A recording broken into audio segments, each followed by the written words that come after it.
The Deathworld Debate. In the gleaming halls of the Galactic Council headquarters, representatives from a myriad of starfaring civilizations gathered for an emergency session. The topic at hand was as unexpected as it was alarming: the discovery of a new Deathworld and the improbable species that called it home. The humans should not have survived, Ambassador Zorax of the Krulix Empire declared, his voice echoing through the chamber. No species has ever endured such a gauntlet of cataclysms and lived to tell the tale. Murmurs of agreement rippled through the council members as holographic displays flashed to life, each detailing the turbulent history of the planet called Earth. Eons of ice ages, supervolcanoes, and catastrophic impacts played out before them, a world perpetually on the brink of oblivion. And yet, survive they have, countered Councillor Philia of the Endari Federation. Not only survived but thrived. The humans have achieved industrialization and now stand on the cusp of interstellar travel. The revelation brought a hush over the assembled dignitaries. For a species to progress so far in the face of unrelenting adversity was unprecedented. It defied everything the Council knew about the delicate balance of life and the limits of evolution. Their resilience is commendable, Ambassador Zorax conceded, but it is also a concern. We have seen the destructive potential of intelligent life arising from less hostile worlds. What havoc might a species forged in the crucible of the Deathworld unleash upon the galaxy? The question hung heavy in the air as all eyes turned to the central podium, where High Councillor Zephyr now stood. An ancient being of immense wisdom, Zephyr had guided the Council through countless crises, yet even he seemed troubled by the conundrum before them. The humans are an enigma, Zephyr began, his voice resonating with authority. Their world has shaped them into something unprecedented, a species possessed of indomitable will and unyielding determination. We cannot predict how they will wield such qualities. He paused, surveying the room with piercing eyes that had witnessed the rise and fall of civilizations. Therefore, we must understand them better before passing judgment. I propose we assemble a multidisciplinary team to study these humans up close, to learn their ways, assess their potential, and determine what role they may play in our galaxy's future. A chorus of opinions erupted as councillors debated the risks and merits of direct observation. Some decried any engagement with such an unpredictable species, while others argued that ignorance posed the greater threat. In the end, Zephyr's proposal carried the day, and the first contact mission to Earth was approved. As the Council adjourned, a sense of trepidation lingered. The discovery of the Deathworld and its enigmatic inhabitants had shaken the very foundations of galactic understanding. In a secluded antechamber, Zephyr gathered the team that would undertake this historic mission. Each had been handpicked for their expertise in xenobiology, anthropology, and exodiplomacy. Commander Zara, a decorated veteran of the Galactic Fleet, would lead the expedition. Renowned for her adaptability and level-headed leadership, Zara was well suited to navigating the uncharted waters of human contact. Dr. Lux, the foremost xenopsychologist of the Endari Federation, would be tasked with understanding the human psyche. His insights would be crucial in predicting how humanity might react to the revelation that they were not alone in the universe. Rounding out the team was Karis, a brilliant young linguist from the Krulix Empire. His mastery of language and knack for deciphering alien communication would be invaluable in opening a dialogue with the humans. As the team reviewed the mission parameters, Commander Zara couldn't shake a sense of unease. She had faced down hostile species and navigated the deadliest corners of the galaxy, but something about this assignment felt different. We're not just making first contact, she mused aloud. We're stepping into the unknown. The humans have endured trials that would have broken any other species. That kind of crucible forges a strength we can scarcely imagine. Dr. Lux nodded thoughtfully. It will take all of our skill and wisdom to understand them, to see beyond the surface of their turbulent history and glimpse the core of what drives them, and to find the right words to bridge the gap between our worlds. Karis added, his eyes alight with the prospect of this linguistic challenge. As the team set to work, preparing themselves for the journey ahead, they could only wonder at what awaited them on the blue planet spinning silently amidst the stars. An entire species, shaped by unimaginable adversity, standing on the precipice of a new chapter in their story. The Deathworld and its children were about to take their first steps onto the galactic stage, and the universe would never be the same. Shadows over Earth.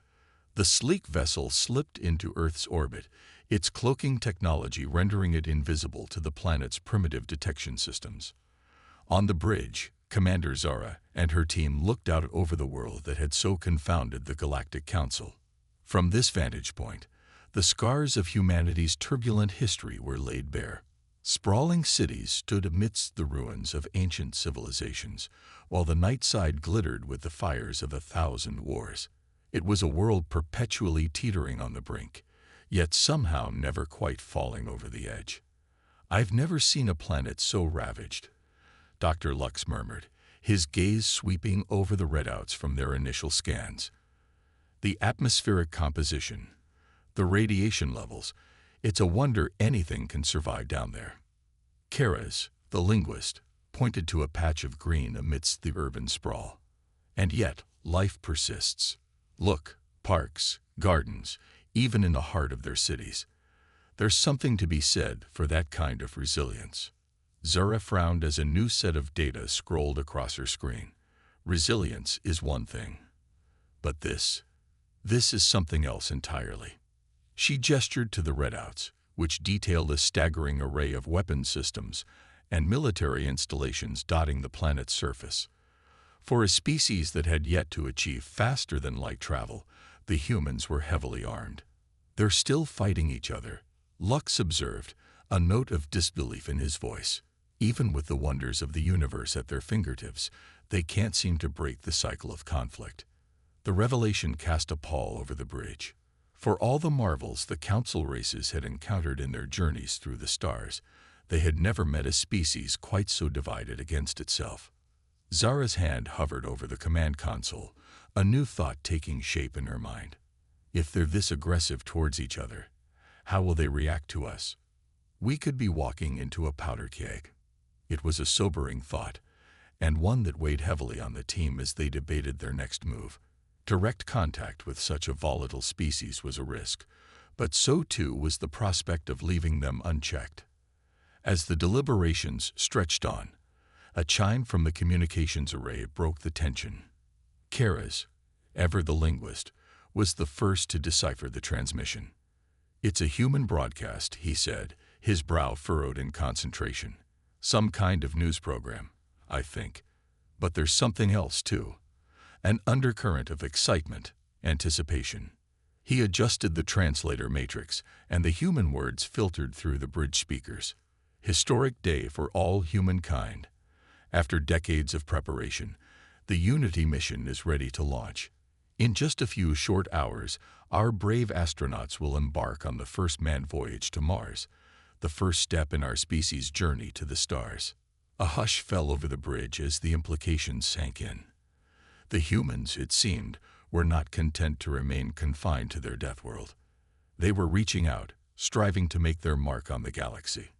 "They have no idea what's waiting for them out there," Lux whispered, a mix of awe and trepidation in his voice. "The wonders, the dangers, the sheer scale of it all." Zara's mind raced as she considered the potential repercussions. A species as unpredictable as humanity, unleashed on an unsuspecting galaxy. The thought was chilling, and yet there was something strangely exhilarating about it too. In the humans' struggle to transcend their world, Zara saw echoes of her own species' journey to the stars. The same curiosity, the same drive to explore and understand. Perhaps, she mused, the humans were not so different from the rest of the galactic community after all. Perhaps their resilience, their adaptability, could be an asset rather than a liability. But first, they needed to understand them better, to look beyond the surface of their conflicts and contradictions, and find the common ground that could bridge the gap between their worlds. "We need more information," Zara said at last, her voice cutting through the contemplative silence. Before we make any decisions about contact, we need to see them up close, to walk among them, learn their ways. She turned to her team, a new resolve etched on her features. Prep the infiltration gear. We're going down to the surface. It's time we met these humans face to face. As the team hurried to make ready, Zura cast one last glance at the blue-green world spinning below. A world of war and wonder, of conflict and curiosity. A world that held the key to the galaxy's future, for good or for ill. The Deathworld and its enigmatic inhabitants beckoned, and the expedition to unravel their secrets had only just begun. Revelations on the surface. The bustling streets of New York City stretched out before Zara and her team, a cacophony of sights, sounds, and smells unlike anything they had encountered before. Thanks to their advanced cloaking technology, they moved among the humans unnoticed, observing the ebb and flow of daily life on this most improbable of worlds. At first glance, it was easy to see why the Council had deemed humanity a threat. The city was a hive of activity, with towering skyscrapers and sprawling infrastructure that spoke to the species' relentless drive to shape their environment. Everywhere they looked, they saw signs of the humans' ingenuity and ambition, qualities that had allowed them to tame a Deathworld, but could just as easily be turned to conquest and destruction. And yet, as they delved deeper into the heart of the city, a more complex picture began to emerge. Amid the concrete and steel, they found pockets of green, parks and gardens where humans gathered to seek solace from the chaos of urban life. In the bustling markets and cafes, they witnessed a species that placed as much value on community and connection as it did on competition and progress.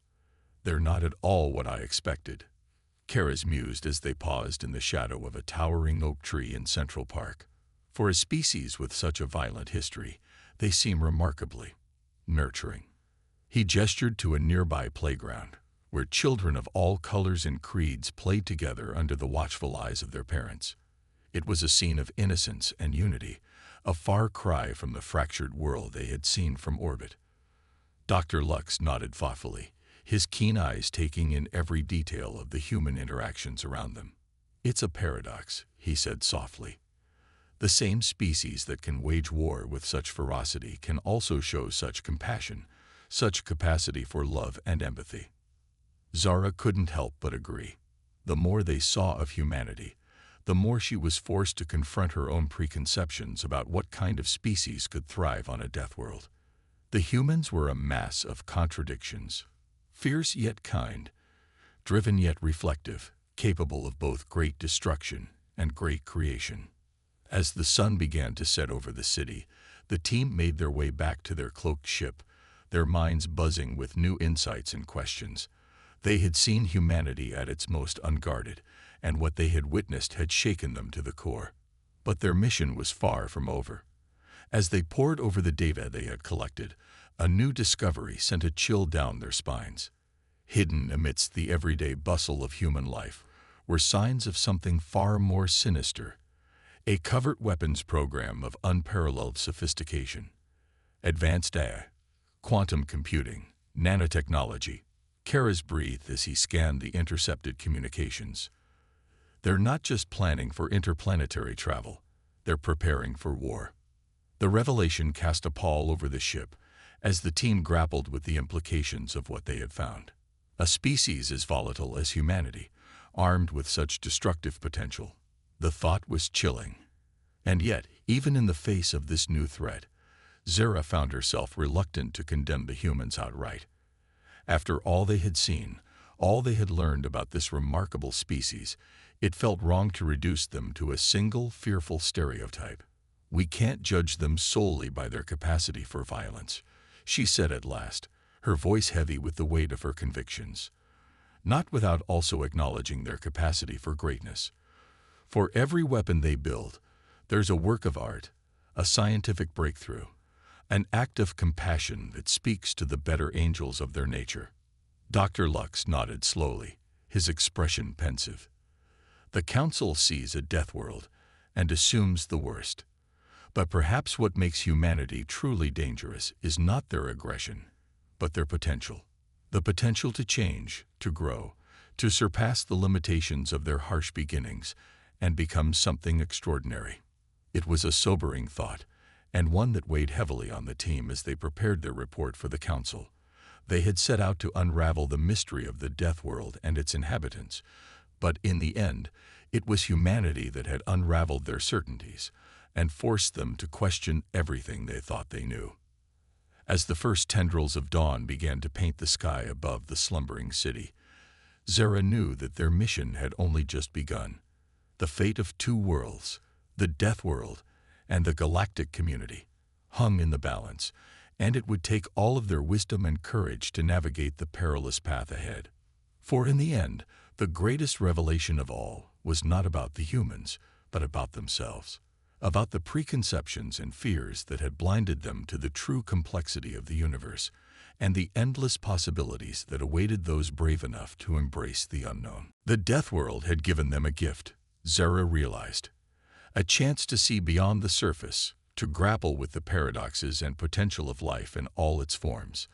And whatever the future held, she knew that they would face it with new eyes and open hearts, ready to meet the challenges and wonders of a galaxy forever changed by the children of Earth. The moment of truth. Light years away from the Deathworld and its enigmatic inhabitants, the Galactic Council once again found itself in a state of uproar. The reports from Zara and her team had arrived, painting a picture of humanity that was at once terrifying and awe-inspiring. A species on the cusp of interstellar travel, armed with technology that could rival our own, Ambassador Zorax declared, his voice trembling with a mix of fear and indignation. We cannot allow them to spread their chaos and destruction beyond their own world. Murmurs of agreement rippled through the council chambers as the representatives of a dozen starfaring civilizations grappled with the implications of humanity's impending ascension. But there were other voices too, voices that spoke of potential, of opportunity, of the chance to forge a new path in the history of the galaxy. The humans have achieved the impossible, Councillor Thalia argued, her eyes alight with a fierce determination. They have not only survived the crucible of their Deathworld, but have harnessed its challenges to fuel their growth and innovation. Imagine what they could accomplish as allies, rather than adversaries. The debate raged on, as the Council weighed the risks and rewards of engaging with such a volatile and unpredictable species. Some called for containment, for strict quarantine measures that would keep humanity confined to their own system. Others, swayed by the reports of human resilience and ingenuity, advocated for a more proactive approach, an outstretched hand of friendship, to guide the fledgling species through the perils and wonders of the galactic community.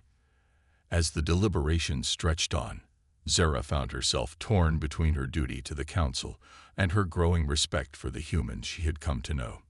She thought of the people she had met on the streets of New York, of their hopes and dreams, their fears and triumphs. She thought of the potential she had seen in them, the spark of something extraordinary that refused to be extinguished, no matter how harsh the winds of fate might blow. In the end, it was a message from Earth itself that tipped the scales. A transmission, beamed from the heart of the human space program, echoing across the vast expanse of the cosmos. People of Earth, the voice began, strong and clear against the static of the stars. Today, we stand on the threshold of a new era. For generations, we have looked to the heavens and wondered if we were alone in the universe. Today, we know the answer.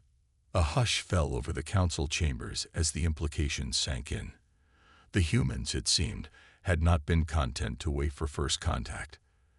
They had reached out, sending a message of greeting and hope to any who might be listening. We come in peace, the voice continued, seeking friendship and understanding with all who share our passion for discovery and exploration. We have learned much in our journey from the caves to the stars, and we stand ready to share our knowledge and learn from the wisdom of those who have come before. Zara felt a surge of emotion as the words washed over her. Here was a species that had every reason to fear the unknown, to cling to the safety and surety of their own world, and yet they had chosen to reach out, to offer their hand in friendship, even to those they had never met. It was a moment of truth, a crossroads in the history of two civilizations, and as she looked around the council chambers, Zara knew what she had to do. With a deep breath, she stepped forward, her voice ringing out clear and strong. "We cannot turn our backs on this opportunity," she said, her gaze sweeping over the assembled delegates. "The humans have shown us their heart, their courage, their boundless capacity for hope and wonder. They are not a threat to be contained, but a partner to be embraced." She paused, letting her words sink in. "I say we answer their call. I say we reach back and begin the journey of understanding that will shape the future of our galaxy." For a moment, there was silence. Then, slowly at first, but with growing momentum, the council began to nod. One by one, the representatives of the star-faring civilizations stepped forward, pledging their support for this historic endeavor. And so, with a single vote, the course of history was changed. The children of the Deathworld and the citizens of the stars would meet as equals, as partners in the great dance of discovery and diplomacy. As Zara made her way back to her ship, her heart was light with the promise of what was to come. The road ahead would not be easy. There would be challenges and misunderstandings, fears and doubts to overcome. But she knew, with a certainty that rang through every fiber of her being, that it would be worth it.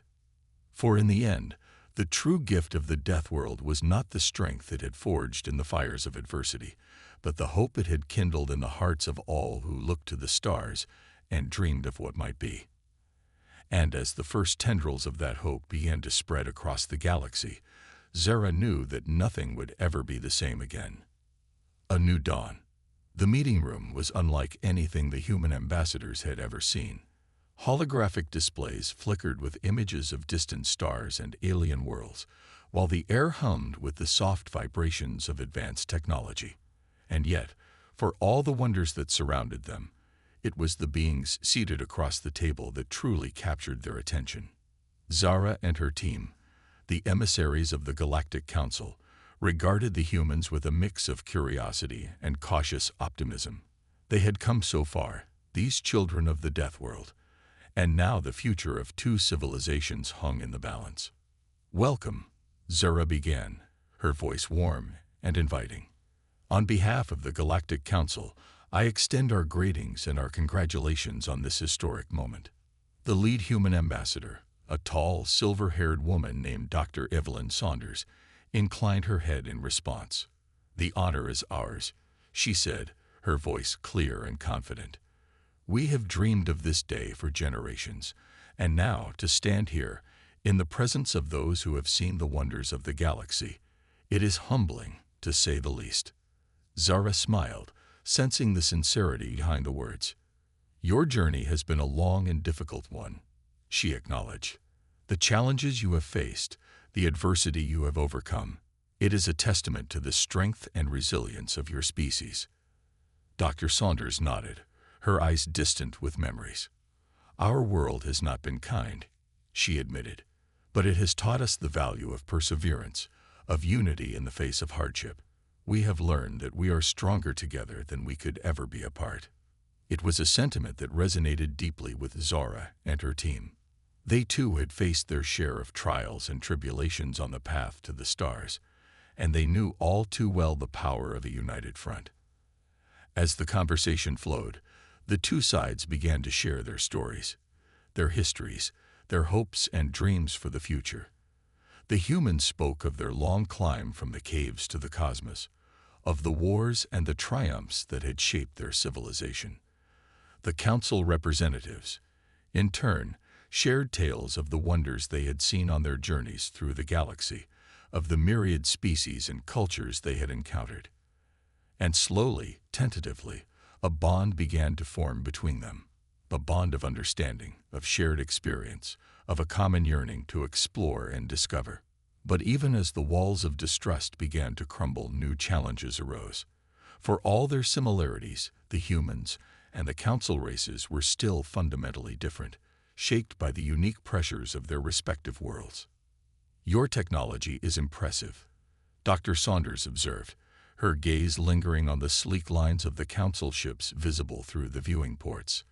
But it is not the only measure of a civilization.